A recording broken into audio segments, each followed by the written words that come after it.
Saudara dan saudari yang dikasihi dan diberkati Tuhan, Shalom. Saya mengajak kita sekalian untuk mengawali permenungan dengan menyimak apa yang dikatakan Yesus pada apa yang dikatakan penginjil, maksud saya pada kalimat terakhir perikop tadi. Dikatakan bahwa Yesus melarang murid-muridnya memberitakan kepada siapapun bahwa dia adalah Mesias. Petrus baru saja mengakui, engkau adalah Mesias, putra Allah. Pengakuan iman. Tapi Yesus melarang murid-muridnya, jangan bilang sama siapa-siapa, jangan ngomong sama siapa-siapa bahwa dirinya adalah Mesias. Aneh bin ajaib. Mengapa dilarang? Jawabannya adalah karena orang Israel masih terpenjara dan sangat terpaku dengan konsep mereka sendiri. Siapa itu Mesias? Mesias itu mesti orang hebat datangnya dari istana. Mesias itu mestinya orang yang luar biasa dari keluarga berada. Tapi ternyata Yesus datang dari keluarga biasa-biasa, Maria dan Yosef. Konsep mereka mengenai Mesias itu tidak nyambung dengan realitas apa adanya diri Yesus. Bagi Yesus, pada saatnya memang mereka harus tahu bahwa dirinya benar-benar adalah Mesias.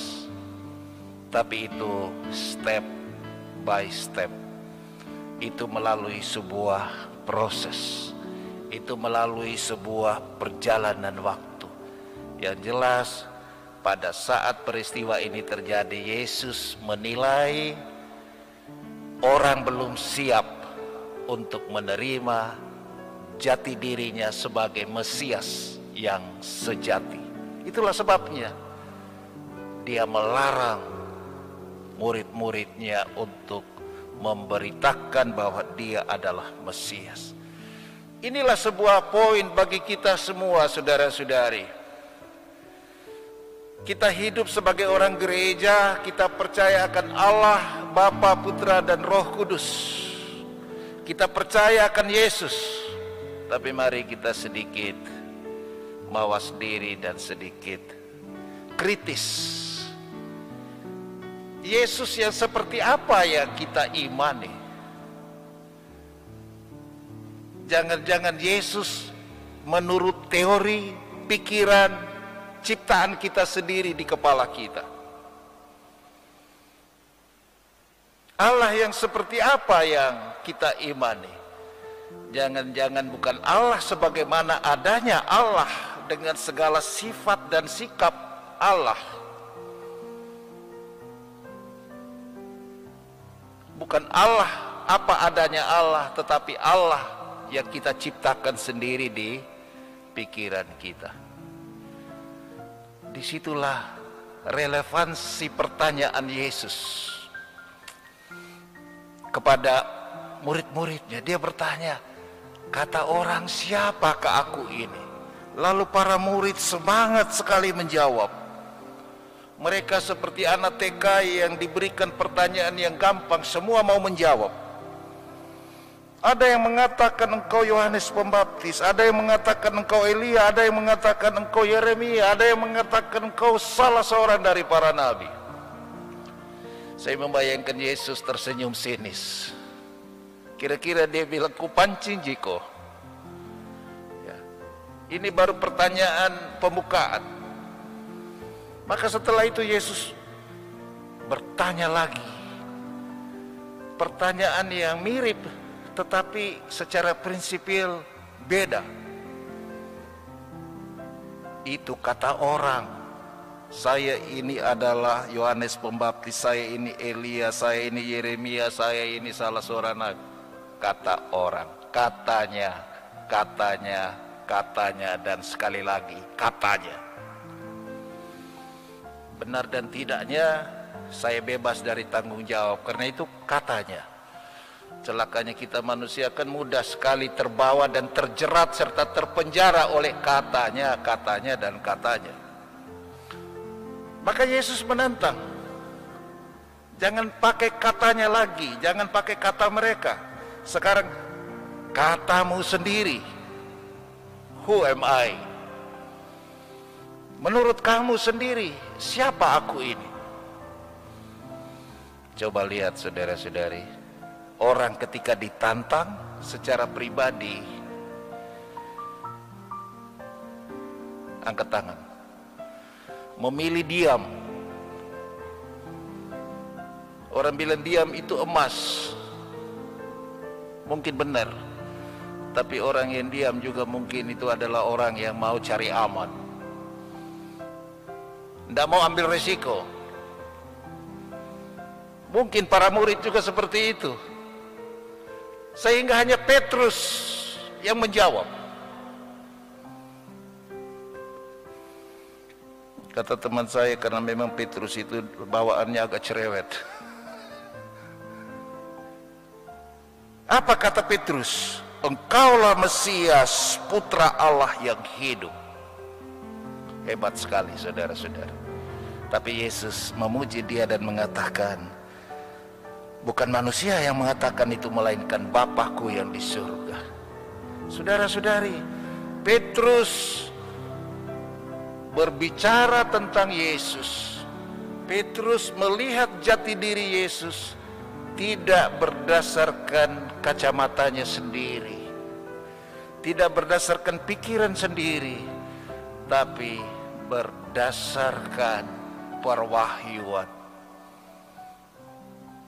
Maka Yesus bilang, bukan kau, bukan manusia yang ngomong gitu, tapi adalah Allah Bapa sendiri. Petrus berbicara mengenai jati diri Yesus sebagai Mesias, sebagaimana adanya Yesus, bukan Mesias menurut versi manusia, bukan Mesias menurut versinya dunia. Disitulah ibu bapak saudara-saudari sekalian, kita umat beriman, kita rajin berdoa, kita menyebut nama Yesus. Ada orang rajin sekali sebut Yesus, sedikit-sedikit Yesus, naik motor Yesus, turun dari motor Yesus, masuk rumah Yesus, mau minum teh dalam nama Yesus. Ya, mudah-mudahan ketika dia pergi bohongi orang tidak bilang dalam nama Yesus, karena orang getol sekali menggunakan nama Yesus. Ya, bahkan untuk tipu daya juga dalam nama Yesus. Yesus banyak dijual. Masih hebat itu Yudas, dia jual dengan keping perak.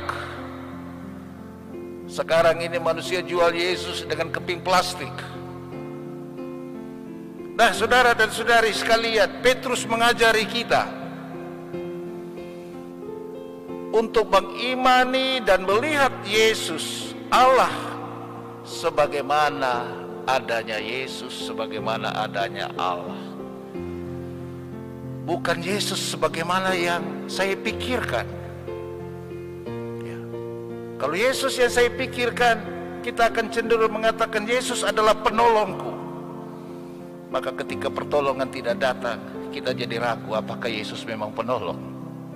Yesus adalah dokter, tabib ajaib, yes. Dalam hidup dan karyanya kita tahu, orang tuli mendengar, orang buta melihat, orang lumpuh berjalan, orang mati bahkan dibangkitkan. Luar biasa. Tapi jangan-jangan ketika ada saudara kita sakit dan kita berdoa dalam nama Yesus, tetapi sakitnya tidak kunjung hilang, malah makin bertambah, kita mulai krisis. Wah, kenapa Yesus seperti ini? Kita lupa bahwa Yesus yang adalah penyembuh, Yesus yang adalah penolong, Yesus yang adalah pembela,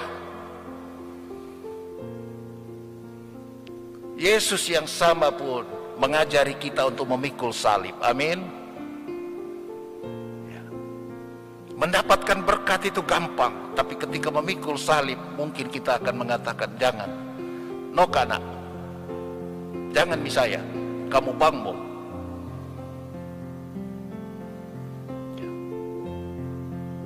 Yesus yang adalah gembala kita, yes, gampang, ya, membawa kita ke padang rumput yang hijau. Tapi jangan lupa Yesus yang sama juga adalah guru yang bisa mencambuk murid-muridnya. Kita ingat bagaimana Yesus di bait Allah, Yesus yang bisa memberi teguran keras. Tapi mungkin kita hanya siap untuk mengatakan Yesus gembala yang baik, tapi kita sulit menerima Yesus adalah guru yang juga bisa keras menegur kita. Maka perlu ibu bapak saudara-saudari, kita semakin menghayati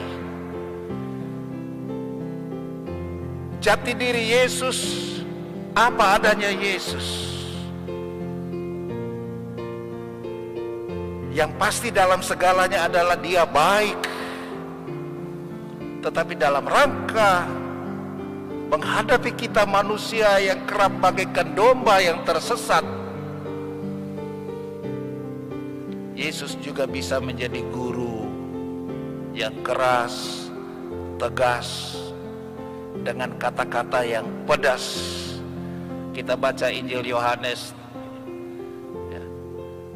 itu ada perikop kalimat Injil yang mengatakan banyak orang meninggalkan Yesus karena apa? Mereka bilang kata-katanya terlalu keras. Mereka tidak siap, mereka lebih senang mendengar kata-kata lembut. Mereka hanya ingin dibelai tetapi tidak ingin dicambuk, tidak siap dicambuk. Padahal kalau kita baca